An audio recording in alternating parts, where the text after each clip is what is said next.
Trading नाम सुनते ही लगता है ना कि कोई बहुत बड़ी और जटिल चीज है, लेकिन सच मानिए ऐसा बिल्कुल नहीं है। आज के इस एक्सप्लेनर में हम इस पूरी उलझन को सुलझाने वाले हैं। हम ऑप्शंस ट्रेडिंग के सबसे जरूरी हिस्से यानी डेल्टा को पूरी तरह से डिकोड करेंगे। तो चलिए बिना किसी भारी भरकम शब्दों के इस कॉन्सेप्ट को बिल्कुल आसान भाषा में समझते हैं। हमारा प्लान क्या है? सबसे पहले हम समझेंगे कि ये ऑप्शन डेल्टा आखिर है क्या, फिर कॉल्स और पुट्स के बीच का अंतर देखेंगे। इसके बाद मैं आपको एक कमाल का प्रोबेबिलिटी हैक बताऊंगी। फिर हम डायरेक्शनल रिस्क को मापना सीखेंगे और आखिर में देखेंगे कि समय और स्ट्राइक्स का इस डेल्टा पर क्या असर पड़ता है। काम की बात पर आते हैं। ऑप्शन डेल्टा, जो कि ऑप्शंस की कीमत का असल आधार है। क्योंकि डेल्टा क्या है, तो सिंपल शब्दों में डेल्टा सिर्फ एक सैद्धांतिक अनुमान है। ये हमें बताता है कि अगर किसी अंडरलाइंग एसेट, मान लीजिए किसी शेयर की कीमत में सिर्फ $1 का उतार या चढ़ाव आता है, तो उस ऑप्शन की कीमत में कितना बदलाव आएगा। मतलब शेयर हिला तो आपका ऑप्शन कितना हिलेगा, ये सीधे तौर पे डेल्टा बताता है। इससे अच्छी बात क्या है, डेल्टा कोई ऐसा नंबर नहीं है जो कहीं भी भाग जाए। इसकी एक पक्की लिमिट होती है। यह हमेशा -1 और +1 के बीच ही रहता है। -1 इसका एब्सोल्यूट मिनिमम है और +1 मैक्सिमम, और इनके ठीक बीच में जो 0 है उसका मतलब है कि शेयर चाहे जितना उछल कूद कर ले, ऑप्शन की कीमत टस से मस नहीं होने वाली। देखते हैं कॉल्स बनाम पुट्स की और देखते हैं कि इनमें पॉजिटिव और नेगेटिव कोरिलेशन कैसे काम करता है। डेल्टा हमेशा एक जैसा बर्ताव नहीं करता। कॉल ऑप्शंस के मामले में डेल्टा हमेशा पॉजिटिव होता है, यानी ये अंडरलाइंग स्टॉक के साथ साथ चलता है। स्टॉक ऊपर गया तो कॉल ऑप्शन भी ऊपर जाएगा, बिल्कुल एक बुलिश रणनीति की तरह। लेकिन पुट ऑप्शंस ये बिल्कुल उल्टे चलते हैं। इनका डेल्टा नेगेटिव होता है। स्टॉक ऊपर जाएगा तो पुट की कीमत गिर जाएगी। ये पूरी तरह से एक बियरिश मामला है। गणितीय उदाहरण से समझते हैं। मान लीजिए एक कॉल ऑप्शन की मौजूदा कीमत है $4 और उसका डेल्टा है 0.5। अब अगर वो शेयर $1 ऊपर जाता है तो ये पॉजिटिव 0.5 डेल्टा सीधा ऑप्शन की कीमत में जुड़ जाएगा, यानी आपका $4 का ऑप्शन अब $4.50 का हो जाएगा। है ना सीधा सा हिसाब। तरफ पुट ऑप्शन को देखिए। उसी $4 वाले ऑप्शन का डेल्टा अगर -0.5 है और शेयर की कीमत $1 ऊपर जाती है तो यहाँ नेगेटिव असर होगा। वो माइनस डेल्टा आपके प्रीमियम को कम कर देगा और पुट ऑप्शन गिरकर $3.50 का रह जाएगा। तो शेयर के ऊपर जाने पर नेगेटिव डेल्टा की वजह से कीमत कैसे घटती है, ये उसका एकदम सटीक उदाहरण है। ठीक है, तो थ्योरी हो गई। अब आते हैं असली प्रोबेबिलिटी हैक और डेल्टा के असल दुनिया में इस्तेमाल पर। प्रूफ डेल्टा को सिर्फ एक नंबर की तरह नहीं देखते, वो इसे 3 बड़े शानदार तरीकों से इस्तेमाल करते हैं।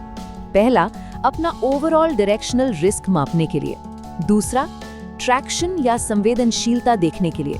और तीसरा, ये पता लगाने के लिए कि किसी ऑप्शन के इन द मनी एक्सपायर होने के कितने चांस हैं। तीसरे पॉइंट से शुरू करते हैं। इन द मनी संभावनाओं का अनुमान लगाना। ये एक ऐसा शॉर्टकट है जो किसी भी ट्रेडर के बहुत काम आता है। इसे बहुत ही बेहतरीन तरीके से समझाती है। मार्केट में डेल्टा को अक्सर एक अनौपचारिक संभावना प्रतिशत की तरह देखा जाता है। अगर ऑप्शन का डेल्टा 0.60 है तो समझ लीजिए कि इसके इन द मनी एक्सपायर होने की 60% संभावना है। इसी तरह 0.50 डेल्टा का मतलब है 50-50 चांस, जो एट द मनी ऑप्शंस का होता है। और अगर डेल्टा 0.30 है तो सफल होने की संभावना केवल 30% रह जाती है। डायरेक्शनल रिस्क का आकलन करने पर मतलब अपने पूरे पोर्टफोलियो में अलग अलग डेल्टास को जोड़कर देखना। आपके पास XYZ कंपनी के 100 शेयर्स लॉन्ग हैं। ये आपको देता है +1 डेल्टा, यानी फुल बुलिश। लेकिन जोखिम कम करने के लिए उसी कंपनी का एक कॉल ऑप्शन शॉर्ट कर दिया गया, जिसका डेल्टा -0.30 है।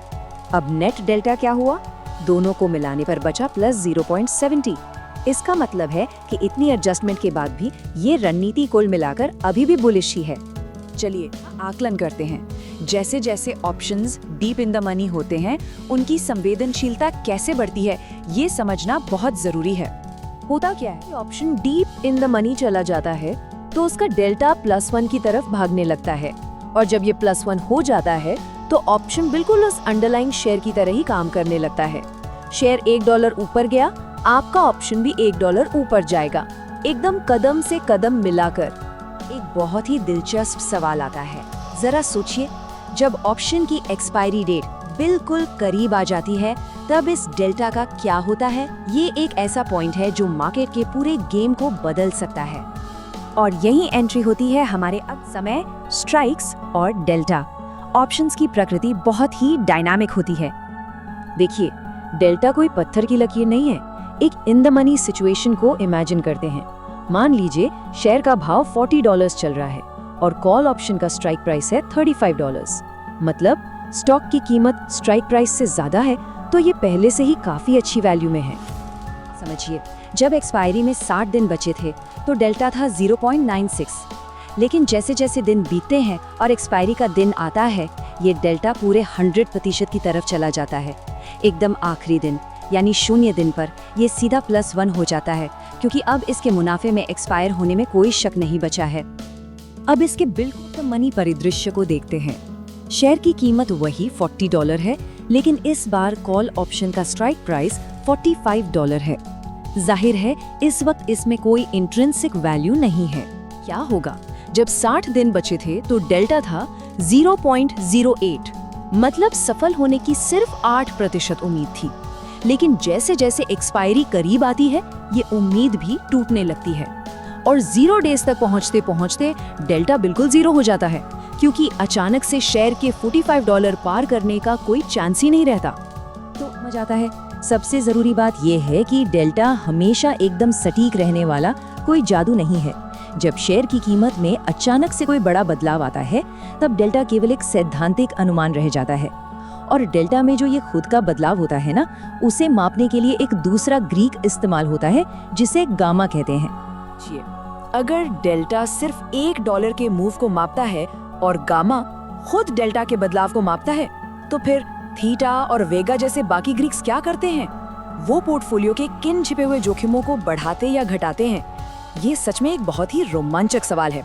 और इसी सवाल के साथ हम आज के इस एक्सप्लेनर को यहीं रोकते हैं। हमारे साथ जुड़ने के लिए बहुत बहुत धन्यवाद।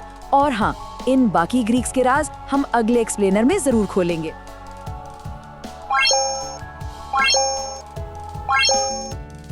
शेयर बाजार में निवेश बाजार के जोखिम के अधीन है। मैं कोई सेबी पंजीकृत रिसर्च एनालिस्ट नहीं हूँ। मेरी तरफ से मैं बेस्ट जानकारी प्रोवाइड करने का पूरा प्रयास करता हूँ, और शेयर मार्केट में कोई भी ट्रेडिंग या निवेश का सिस्टम 100% परफेक्ट नहीं होता है।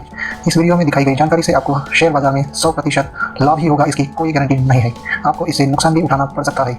इस वीडियो में दिखाई गई जानकारी को सिर्फ एजुकेशनल पर्पज़ के लिए समझा जाए तथा इसमें बताई गई जानकारी का उपयोग स्वविवेक से करें। मैं इस वीडियो का निर्माता किसी भी नुकसान के लिए उत्तरदायी नहीं हूँ। Thank you.